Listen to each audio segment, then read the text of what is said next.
একাল সেকাল বলে তো কোনো কথা নেই।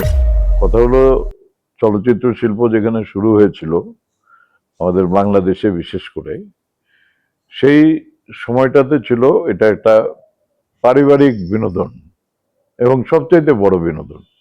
প্রত্যেক পরিবারের সবাই মিলে ছবি দেখতেন, হলে যেতেন এবং বিশেষ করে সারা বছর তো দেখতই। ঈদে যেমন একটা আনন্দ উৎসব করে সমস্ত পরিবারের সবাই মিলে আহ, সবাই আনন্দ উপভোগ করতো, শেয়ার করতো আত্মীয় স্বজন সবাই মিলে, ঠিক একইভাবে সিনেমা হলেও আমি তখন যখন দর্শক ছিলাম তখন একইভাবে আমরা সেটা বিনোদনটাকে উপভোগ করেছি। পরবর্তীতে যখন আমরা চলচ্চিত্রে আসি আমি এবং সিনেমায় নিজেকে প্রতিষ্ঠিত করি, সেই আশা, বেড়ে ওঠা এবং যা কিছু অর্জন সবকিছু এই চলচ্চিত্রকে ঘিরে। বিশেষ করে এই এফডিসি যেটা আমাদের এই বাংলাদেশের চলচ্চিত্রের প্রাণকেন্দ্র, কেন্দ্রবিন্দু, এটাকে ঘিরেই কিন্তু সমস্ত কর্মকাণ্ডগুলো হতো ধীরে ধীরে ধীরে ধীরে। এবং এই সমস্ত মেধাবী যে সমস্ত পরিচালক ছিলেন আমাদের দেশে, যেমন আহ, আমাদের এহতেশাম মুস্তাফিজ কিংবা খান আতাউর রহমান, জহির রায়হান, মমতাজ আলী, সুভাষ দত্ত, কাজী জহির, এরকম আরো অনেক ডিরেক্টর, এমনকি আমজাদ হোসেন, আপনার উম, চাষী নজরুল ইসলাম, কাজী মাজহারুল আনোয়ার, আজিজুর রহমান, এনারা সবাই এই চলচ্চিত্রটাকে যেভাবে আজকে মানে আমরা যখন আসি, বিশেষ করে তার আগের জেনারেশনে যারা ছিলেন, যেমন আর্টিস্ট হিসাবে ছিলেন রহমান ভাই, শবনম, রাজাক ভাই, কবরী, শাবানা ইত্যাদি, এবং আমরা পরবর্তী জেনারেশনে আমি, ফারুক, জাফর ইকবাল, ওমর চিশতি, পরবর্তীতে আলমগীর, সোহেল রানা এবং জসিম সহ মান্না, আরো অনেকেই। তো তাদের সবার সম্মিলিতভাবে পর্দা উপস্থিতিটাই এদেশের সিনেমা দর্শককে বিনোদন যেমন দিত, তেমন আমরাও সম্মানিত হতাম সমস্ত সাধারণ দর্শকদের কারণেই। আমিও তার মধ্যে অন্যতম একজন ভাগ্যবান যারা দর্শকরা আমাদেরকে সেই সার্টিফিকেট দিয়েছে।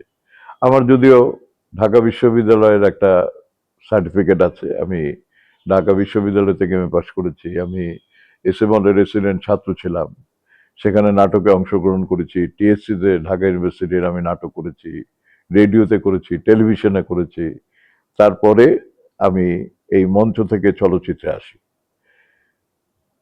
তো চলচ্চিত্রে যখন আমি আসি সেই সময়কালটা তো বললামই, একটা খুব সুন্দর একটা সময় ছিল।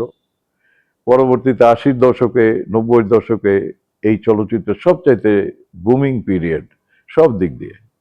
যেমন চলচ্চিত্রের দুটি দিক আছে, একটি হলো দর্শকদের রিকোয়ারমেন্টটাকে ফুলফিল করার জন্য পরিচালকরা ছবি নির্মাণ করতেন, যে ছবিটা সবাই মিলে পরিবারের বিনোদন হিসাবে ছবি দেখতেন, ছবি নিয়ে আলোচনা হতো, ছবি নিয়ে পত্রপত্রিকায় লেখালেখি হতো, এবং সবকিছু ছিল একটা পজিটিভ সাইড দিয়ে।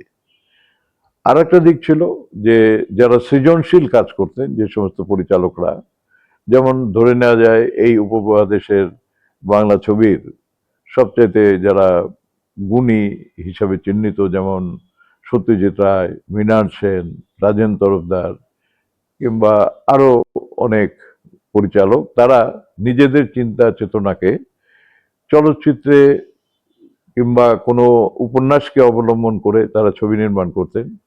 সেই ছবিগুলোর যে থিম থাকতো, যে ছবিগুলোর যে গল্প থাকতো, যে মেসেজ থাকতো, সেগুলো পরিচালক তার নিজের চিন্তা ভাবনাকে উপস্থাপন করতেন এবং সেটা যারা ছবি দেখতেন সেই দর্শকদেরকে তাদের চিন্তা চেতনার সঙ্গে একীভূত করার চেষ্টা করতেন।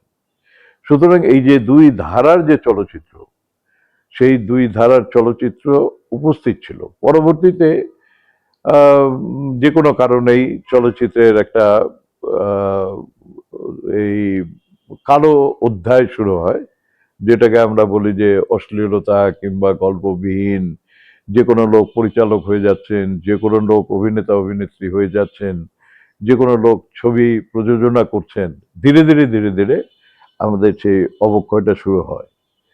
এর মাঝেই যে ঘটনাটা ঘটে যায় সেটা হলো প্রযুক্তি। আমরা যখন শুরু করি তখন ছিল অ্যানালগ সিস্টেম। সেই অ্যানালগ সিস্টেমটা হচ্ছে যেখানে আমরা ঠেকেছি সেখানে আমরা শিখেছি।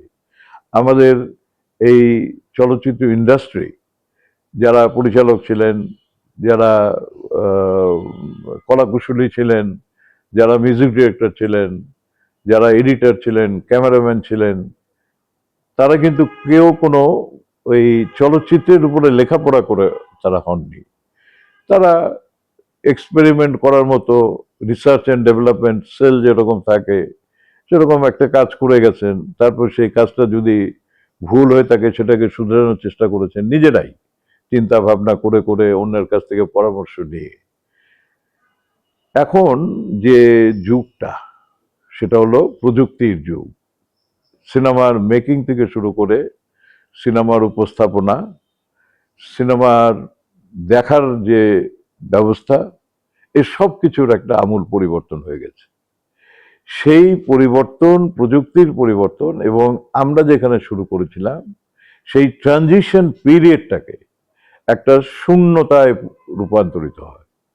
সেই শূন্য জায়গাটা, যেহেতু আমাদের চলচ্চিত্র এফডিসির কথা আমি বলেছি আপনাদের, এফডিসি যেরকম সূতিকাগার, এফডিসি ছিল চলচ্চিত্রের সবকিছু, সরকারিভাবে এফডিসি নিয়ন্ত্রিত হয়।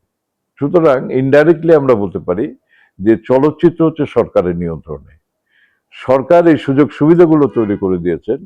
ডেফিনেটলি মেধাবী যারা ছিলেন তাদের মেধাকে বিকশিত করার জন্য সেখানে সহায়ক শক্তি হিসাবে এই স্টুডিও ছিল। আনফর্চুনেটলি হোক আর ফরচুনেটলি হোক, প্রযুক্তির যখন পরিবর্তন আসে সেই সময়টাতে এই ট্রানজিশন পিরিয়ডকে কাভার আপ করার জন্য যে সেট অফ টেকনিশিয়ান দরকার ছিল, যে ধরনের প্রযুক্তি নির্ভর চলচ্চিত্রকে উপস্থাপন করার জন্য যাদের প্রয়োজন ছিল, সেই লোকগুলো অনুপস্থিত হয়ে যায় কালের বিবর্তনে। যারা শুরু করেছিলেন তারা আর পৃথিবীতে নেই, আমাদের সমসাময়িক অধিকাংশ নেই, আমাদের পরবর্তী জেনারেশনও নেই। এই যে শূন্যতাটা, এই শূন্যতাটাকে যেহেতু আমরা পূরণ করতে পারিনি, সেই কারণেই আমি মনে করি যে চলচ্চিত্র শিল্প এগিয়ে যেতে পারে নাই। এবং তার সঙ্গে তাল মিলিয়ে এখন প্রযুক্তির কারণে সারা পৃথিবী আমাদের হাতের মুঠোয়।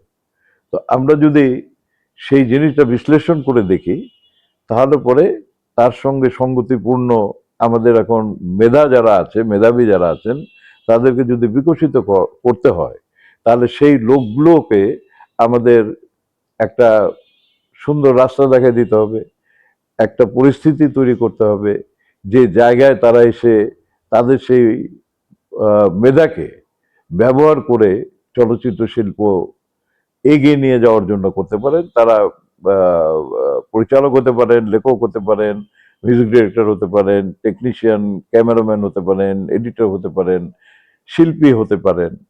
কিন্তু সেই সুযোগটাকে তৈরি করে দিতে হবে, সেই রাস্তাটাকে তৈরি করে দিতে হবে। সেই রাস্তা দিয়ে হেঁটে গিয়ে তারা সবাই স্ব ক্ষেত্রে তার সেই মেধাকে বিকশিত করবে, দর্শকের কাছে মূল্যায়িত হবে।